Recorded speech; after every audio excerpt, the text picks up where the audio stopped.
Dan kemudian dia berkata, "Pemimpin sekte Xuanzang, biarkan aku mengirimkan dirimu ke dalam neraka hari ini juga." Melihat hal seperti itu, pupil mata dari seorang Xuanzang dan juga tetua agung tiba-tiba saja menyusut karena mereka berdua bisa merasakan aura yang sangat menakutkan dari api yang berwarna kuning tersebut. Mereka berpikir, apabila sampai terkena api berwarna kuning ini, mungkin tubuh dan juga jiwa mereka akan berubah menjadi ketiadaan. Xuanzang sudah benar-benar terluka parah dan dia tidak mampu memberikan perlawanan terhadap Xiaoyan lagi. Kali ini, tetua agung tiba-tiba saja mendekati tubuh dari Xuanzang dan kemudian dia mulai berlutut untuk memohon terhadap Xiaoyan. "Tuanku, tolong maafkan kita berdua. Jika Anda memiliki sesuatu untuk dikatakan, jangan ragu-ragu. Selain itu, sekte Yao Xuanzang kita juga akan pergi dari dalam tempat ini. Dan kita juga berjanji tidak akan pernah mengganggu lagi lembah kupu-kupu. Maka dari itu, mohon lepaskan kita berdua."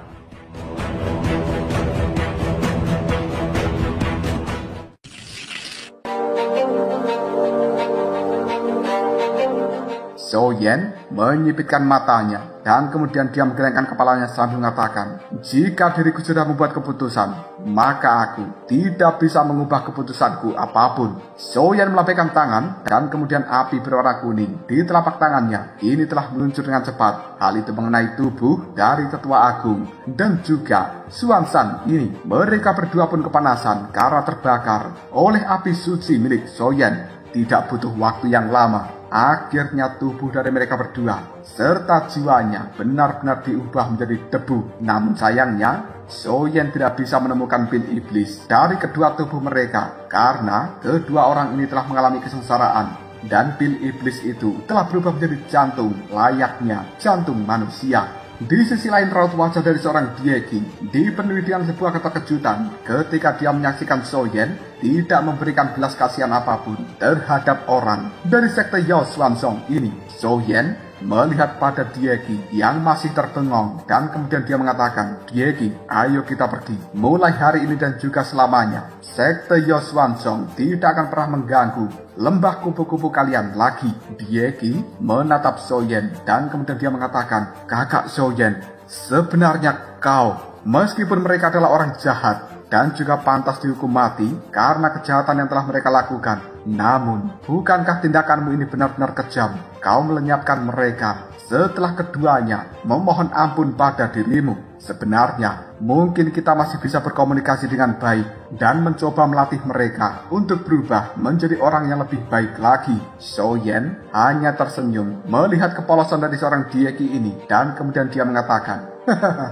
"Suatu hari nanti kau akan mengerti tentang apa yang kulakukan. Sudahlah, ayo kita pulang." Bagaimanapun juga, Xiaoyan memiliki sebuah prinsip. Apabila dirimu memotong sebuah rumput, maka hilangkan sampai ke akarnya. Jika tidak, mungkin rumput-rumput ini akan berkembang menjadi lebih besar dan juga lebih merepotkan lagi di masa depan. Xiaoyan sangat paham bahwa Diegi adalah orang yang sangat baik. Namun, sebuah kebaikan yang terlalu berlebihan kadang-kadang akan menjadi bumerang untuk dirinya sendiri. Apalagi melawan orang yang sangat jahat dan juga licik seperti Xuanzang. Hal itu tidak pantas untuk diberikan sebuah kebaikan. Xiaoyan segera menarik kembali domain api akasia dan kemudian dia segera pergi dari tempat ini untuk kembali menuju lembah kupu-kupu. Diegi pun terus ikut di belakang dari seorang Xiaoyan. Kita berpindah ke lembah kupu-kupu. Di dalam sebuah ruangan dari lembah kupu-kupu ini terdapat 3 orang. Mereka adalah Diego, sang pemimpin lembah, leluhur lembah, dan juga 1 orang wanita yang merupakan mata-mata yang dikirimkan oleh Diego. Kali ini, mata-mata itu pun memberikan laporan pada pemimpin lembah Diego dan juga leluhur dari lembah kupu-kupu ini. "Pemimpin lembah, leluhur lembah, aku datang untuk memberikan laporan kepada kalian. Diriku telah mengikuti Tuan Muda Xiaoyan dan dia sebenarnya telah berhasil melenyapkan tetua agung dan juga pemimpin sekte Yao Xuanzang, yaitu Master Xuanzang." Leluhur lembah langsung tertawa. "Sudah kuduga, bocah bernama Xiaoyan ini memanglah luar biasa. Aku sudah membuat keputusan, biarkan dia pergi menuju kerajaan 10.000 iblis dan bergabung dengan tentara mereka atas nama lembah kupu-kupu kita. Aku khawatir orang ini pasti akan berdiri di tempat yang cukup tirani dari dunia iblis ini di masa depan. Diego hanya bisa menganggukkan kepalanya, tanda setuju dengan apa yang dikatakan oleh leluhur lembah. Meskipun dia merupakan pemimpin di dalam tempat ini, namun dia juga masih harus menurut dengan apa yang diucapkan oleh leluhurnya tersebut. Soyen yang telah kembali ke dalam lembah kupu-kupu ini mendapatkan sambutan luar biasa karena berita tentang Soyen yang telah berhasil melenyapkan pemimpin sekte Yosuansong itu menjadi berita terviral di dalam lembah kupu-kupu. Soyen benar-benar diperlakukan dengan cara yang cukup luar biasa. Selain itu, leluhur lembah kupu-kupu juga telah memberikan seorang Soyen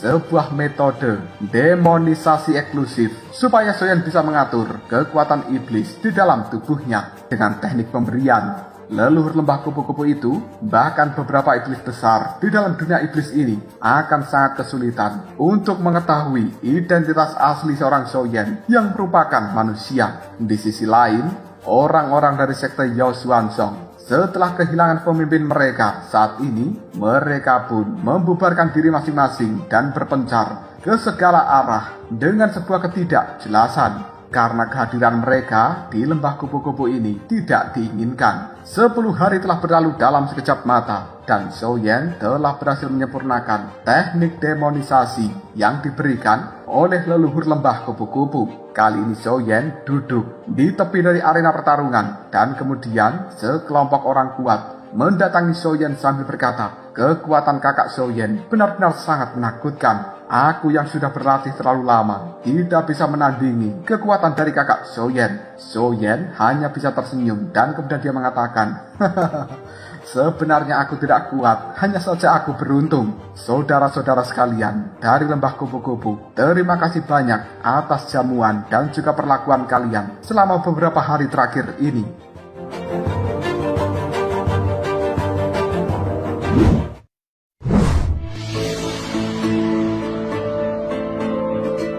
Leluhur lembah kupu-kupu yang juga telah hadir di dalam tempat ini menganggukkan kepalanya dan kemudian dia mengatakan, "Bocah kecil, kau itu benar-benar sangat berbakat dan aku khawatir kau akan bisa menyebabkan gelombang yang sangat panas di dalam dunia iblis di masa depan. Jika diriku merupakan orang yang tidak punya hati, kemungkinan aku akan memaksa dirimu untuk tetap tinggal di dalam tempat ini dan kunikahkan kau dengan cucuku." Mendengarkan ucapan dari leluhur lembah kupu-kupu, dalam sekejap saja raut wajah dari seorang Diegi kini telah langsung memerah. Sementara Soyen hanya bisa menggaruk kepalanya sendiri. Orang-orang di dalam lembah kupu-kupu ini tidak tahu jika Soyen sudah memiliki 2 istri, yaitu Cailin dan juga Sun-er. Bahkan sekarang juga masih ada 1 orang yang harus dinikahi oleh seorang Soyen, yaitu Mu Yingying. Leluhur lembah kupu-kupu kembali berkata pada Soyen, "Saat ini Diego juga akan ikut bersama dengan dirimu menuju kerajaan 10.000 iblis. Tapi ingat, memang diriku yang telah merekomendasikan dirimu untuk bergabung dengan kerajaan 10.000 iblis. Hal itu bisa membuatmu terhindar dari banyak masalah yang